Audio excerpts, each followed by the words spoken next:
നമസ്കാരം. എൻ്റെ പേര് അനന്യ. മലപ്പുറം അങ്ങാടിപ്പുറമാണ് സ്വദേശം. കഴിഞ്ഞ HSCയിൽ എനിക്ക് 2ാം റാങ്ക് കിട്ടിയിരുന്നു. ഇപ്പോൾ ഞാൻ ഇവിടെ കുന്നക്കാവ് ഗവൺമെൻറ് ഹൈസ്കൂളിൽ HSC ഇംഗ്ലീഷ് അധ്യാപികയായിട്ട് ജോലി കയറി. എനിക്ക് വളരെയേറെ സന്തോഷമുണ്ട്. കുട്ടിക്കാലം തൊട്ടിട്ട് തന്നെ എനിക്ക് ടീച്ചറാവണം എന്നുള്ള ആഗ്രഹം ഉണ്ടായിരുന്നു. പിന്നെ പോരാത്തതിന് എൻ്റെ അമ്മ HSC ഇംഗ്ലീഷ് അധ്യാപിക തന്നെയായിരുന്നു. അച്ഛനും പണ്ട് ടീച്ചിങ് ഫീൽഡിലുണ്ടായിരുന്നു. അപ്പോൾ ചെറുപ്പം തൊട്ടിട്ട് തന്നെ എനിക്ക് ഈ ഒരു ഫീൽഡിലേക്ക് വരണം എന്നുള്ള താല്പര്യപ്പെട്ടിട്ട് തന്നെയാണ് ഞാൻ ഡിഗ്രി BEd എല്ലാം എടുത്തിട്ട് ഈ ഫീൽഡിലേക്ക് വന്നത്. HSC ഇംഗ്ലീഷിന് ഞാൻ തയ്യാറെടുത്തത് എങ്ങനെയാണെന്ന് വെച്ചാൽ, ആദ്യം ഞാൻ പഠിച്ചത് സിലബസ് തന്നെയായിരുന്നു. ഏതൊക്കെ പോർഷൻസാണ് പഠിക്കേണ്ടത്, ഏതൊക്കെ ഭാഗങ്ങൾ കവർ ചെയ്യണം എന്നുള്ളത് ആദ്യം ഞാൻ കൃത്യമായിട്ട് നോക്കി വെച്ചിട്ടുണ്ടായിരുന്നു. പിന്നെ അതിന് ശേഷം ഞാൻ എൻട്രിയിലെ വീഡിയോസ് എല്ലാം കണ്ടു. പിന്നെ ഗൈഡ് വാങ്ങി നോക്കി. അങ്ങനെ എന്നെ കൊണ്ടാവുന്ന പോലെ ഏതൊക്കെ ഭാഗങ്ങളിൽ നിന്ന് നമുക്ക് ക്വസ്റ്റ്യൻസ് കളക്ട് ചെയ്യാൻ പറ്റുമോ ആ ഒരു എല്ലാ ഭാഗവും ഞാൻ ഏത് ഭാഗമാണോ എടുക്കണം പഠിക്കാൻ ആ ഒരു ഭാഗത്തുനിന്ന് മാക്സിമം വരാവുന്ന ക്വസ്റ്റ്യൻസ് ഞാൻ കളക്ട് ചെയ്തിട്ട് പഠിച്ചിട്ടുണ്ടായിരുന്നു. അപ്പോൾ ഞാൻ എൻ്റെ ഒരു അനാലിസിസിൽ കഴിഞ്ഞൊരു ക്വസ്റ്റ്യൻ പേപ്പറിൽ നിന്നും ഞാൻ അറ്റൻഡ് ചെയ്ത ക്വസ്റ്റ്യൻ പേപ്പറിൽ തന്നെ നമുക്ക് പ്രത്യക്ഷത്തിൽ കാണുമ്പോൾ വ്യത്യാസമില്ലെങ്കിലും നമുക്ക് അറ്റൻഡ് ചെയ്യുമ്പോൾ മനസ്സിലാവും രണ്ട് കാറ്റഗറി ആയിട്ടുള്ള ക്വസ്റ്റ്യൻ പേപ്പർ തന്നെയായിരുന്നു. ഇനിയും PSC ഇപ്പോഴും ഇനി മാറ്റങ്ങൾ വരുത്തിക്കൊണ്ട് തന്നെ ഇരിക്കുകയാണ്.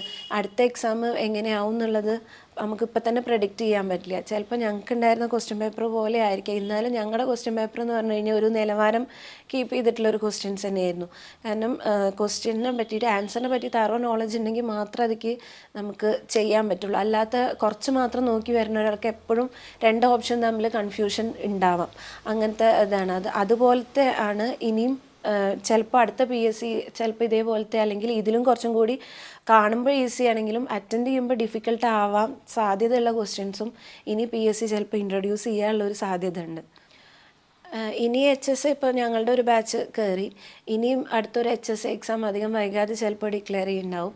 ആ ഒരു സമയത്ത് ഇനി എക്സാം എഴുതാൻ പോകുന്നവർക്ക് എനിക്ക് പറയാനുള്ളത് എന്താണെന്നുണ്ടെങ്കിൽ, നമ്മൾ എക്സാമിന് പഠിക്കുമ്പോൾ എല്ലാവർക്കും അറിയാം 2 പാർട്ടായിട്ടുണ്ട്. ഒരു പാർട്ട് ജനറൽ പാർട്ടാണ്. പാർട്ട് B എന്ന് പറഞ്ഞു കഴിഞ്ഞാൽ നമ്മളെ സബ്ജക്റ്റ് ബേസ് ചെയ്തിട്ടുള്ള പാർട്ടാണ്. അധിക കാൻഡിഡേറ്റ്സും B പാർട്ടിന് കൂടുതൽ ഇമ്പോർട്ടൻസ് കൊടുക്കും. സബ്ജക്റ്റിന് കൂടുതൽ ഇമ്പോർട്ടൻസ് കൊടുത്തിട്ടാണ് പഠിക്കുക. പക്ഷേ ഞാൻ മനസ്സിലാക്കിയെടുത്തോളം നമ്മളെ പാർട്ട് A ആണ് എപ്പോഴും റാങ്ക് മേക്കിംഗ് ആയിട്ടുണ്ടാവുക. അവിടെ നമ്മൾക്ക് വരുന്ന ഈ സോഷ്യൽ മൂവ്മെൻറ്റ്സ്, ഇവിടെ ഉണ്ടായിരിക്കുന്ന റിഫോർമേഷൻസ്, റിനൈസൻസ്, ആ ഭാഗങ്ങളൊക്കെ മെജോറിറ്റി ആളുകളും സ്കിപ്പ് ചെയ്യും. പക്ഷെ ആ ഭാഗത്തിനെ പറ്റിയിട്ട് ഒരു ബേസിക് നോളജ് ഉള്ള ആളുകളായിരിക്കും അധികവും. ഞാൻ ഉൾപ്പെടെയുള്ള റാങ്ക് മേക്കേഴ്സ് ഞങ്ങളുടെയൊക്കെ റാങ്ക് നിർണ്ണയിച്ചത് ആ ഒരു പാർട്ട് Aയിൽ ഞങ്ങൾക്ക് എത്രത്തോളം സ്കോർ ചെയ്യാൻ പറ്റി ആ ഒരു ഇതായിരുന്നു. കാരണം പാർട്ട് B എന്ന് പറഞ്ഞു കഴിഞ്ഞാൽ നമ്മളെല്ലാവരും BA MA BEd എല്ലാം കഴിഞ്ഞു വന്ന ആൾക്കാരാണ്. നമ്മൾ ആ ഒരു ഭാഗത്തിനെ പറ്റിയിട്ട് നമ്മൾക്ക് ഭയങ്കര കോൺഫിഡൻസ് ആയിരിക്കും, തറോ നോളജ് ഉണ്ടായിരിക്കും. പക്ഷെ അതുപോലെ ആയിക്കൊള്ളണമെന്നില്ല എല്ലാവർക്കും പാർട്ട് A. അപ്പോൾ ആ പാർട്ട് Aയിൽ അല്ലെങ്കിൽ ഫസ്റ്റ് ആ സെക്ഷനിൽ നമുക്ക് തന്നിരിക്കുന്ന റിനൈസൻസ്, റിഫോർമേഷൻ തുടങ്ങിയിട്ടുള്ള സബ്ജക്ട്സ്, കറണ്ട് അഫെയർസ്, ഇതിലൊക്കെ ഒരു ബേസിക് നോളജ് ഉള്ള ഒരാൾക്ക് സുഖമായിട്ട് റാങ്ക് ഒരു ഫ്രണ്ടിലുള്ള റാങ്ക് തന്നെ എൻ്റെ പോലെ തന്നെ റാങ്ക് ഫ്രണ്ടിൽ വന്ന് പെട്ടെന്ന് തന്നെ സർവീസ് കയറാൻ സാധിക്കും. എനിക്കിപ്പോൾ HSC റാങ്ക് ഈ ഒരു ഫ്രണ്ടിൽ സെക്കൻഡ് റാങ്ക് വരാൻ കഴിഞ്ഞിട്ടുണ്ടെന്നുണ്ടെങ്കിൽ അതിൽ നല്ലൊരു പങ്ക് എൻട്രി ആപ്പിന് തന്നെയായിരുന്നു.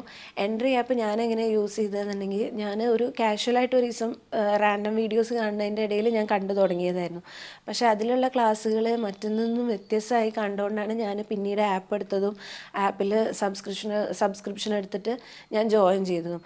തുടക്കത്തിൽ ഞാൻ എന്ത് ചെയ്തുവെങ്കിൽ HSC ഇംഗ്ലീഷ് മാത്രം ഫോക്കസ് ചെയ്തിട്ട് എൻട്രി ആദ്യം ഒരു 60 ഡേ ഒരു പ്ലാൻ ഉണ്ടായിരുന്നു HSC ഇംഗ്ലീഷിൻ്റെ. ആ ഒരു പ്ലാനിലുള്ള എല്ലാ ക്ലാസ്സുകളും ഞാൻ ആദ്യം അറ്റൻഡ് ചെയ്തു.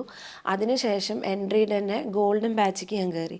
മീര മാം ആയിരുന്നു ഞങ്ങളെ മെൻറ്റർ. പിന്നെ അപ്പോൾ ആ ക്ലാസ്സിൽ എങ്ങനെയെന്ന് വെച്ചാൽ ലൈവായിട്ടുള്ള ക്ലാസ്സുകൾ ഉണ്ടാവും. നമുക്ക് ഓരോ ദിവസം നമ്മളെ കൊണ്ട് താങ്ങാവുന്ന അത്ര പോർഷൻസാണ് നമുക്ക് തരിക. ആ പോർഷൻസ് അന്നും തന്നെ പഠിച്ചു പോയി അതിലുള്ള ഡൗട്ട്സ് നമുക്ക് മാമിനോട് നേരിട്ട് തന്നെ കമ്മ്യൂണിക്കേറ്റ് ചെയ്യാം. നേരിട്ട് തന്നെ അവരെല്ലാവരും നമ്മളെ ഹെൽപ്പ് ചെയ്യും.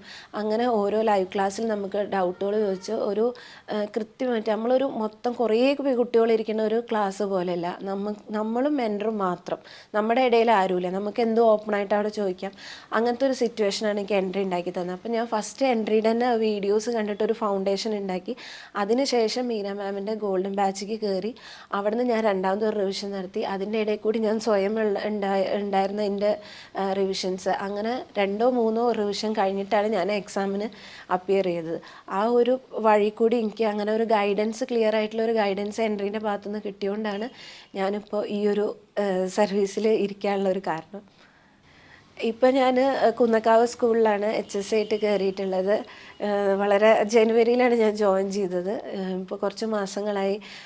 വളരെ നല്ലൊരു അറ്റ്മോസ്ഫിയറാണ്. നമുക്ക് ആ ഒരു കേരള സർക്കാരിൻ്റെ ടാഗ് തന്നെ കയ്യിൽ കിട്ടുമ്പോൾ നമുക്ക് വല്ലാത്തൊരു അഭിമാനമാണ്.